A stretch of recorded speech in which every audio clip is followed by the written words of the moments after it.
আমি ছোট্ট বালক। আল্লাহর নবী হাজত সরার জন্য বাহিরে গেলেন, দূরে গেলেন।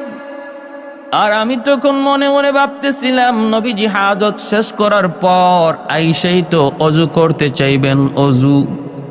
এজন্য রে ভাই মনে রাখো, এলেমে আমলের মধ্যে নূর পয়দা হবে যদি হাজত সরার পর সাথে সাথে অজু করে।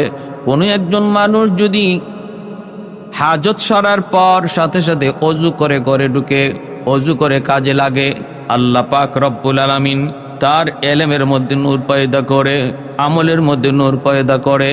আল্লাহ পাক তার দুনিয়ার কাজের মধ্যে বরকত দান করে, বরকত। এইভাবে যদি কেউ কাটায়, এইভাবে যদি কেউ আমল করে, তাহলে তার গোটা জিন্দিগি ভর সে অজুর হালতে ছিল, এটা প্রমাণিত হবে অজুর হালতে ছিল। যদি অজু ভাঙ্গার পর আবার কেউ সাথে সাথে অজু করে নেয়, হাসরের মাঠে আল্লাহর দরবারে সর্বদা জীবনভর অজুর হালতে ছিল, এই নামে আল্লাহর সামনে দাঁড়াবে। বুঝছেন? এজন্য অজু করাটা কি খুব কঠিন কাজ?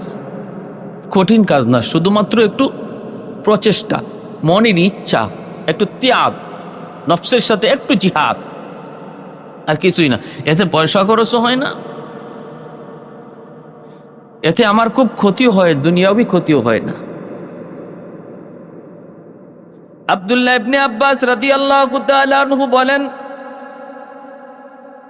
আমি নবীজি হাজত শেষ করে আসার আগেই অজুর পানির ব্যবস্থা করে রাখলাম।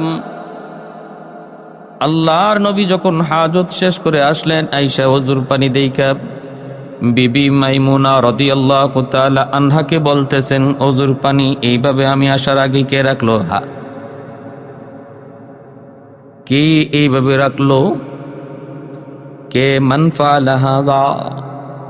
হাদিস শরীফের মধ্যে এসেছে, বুখারী শরীফ, মান ফাআলা হাযা, কে এটা করলো?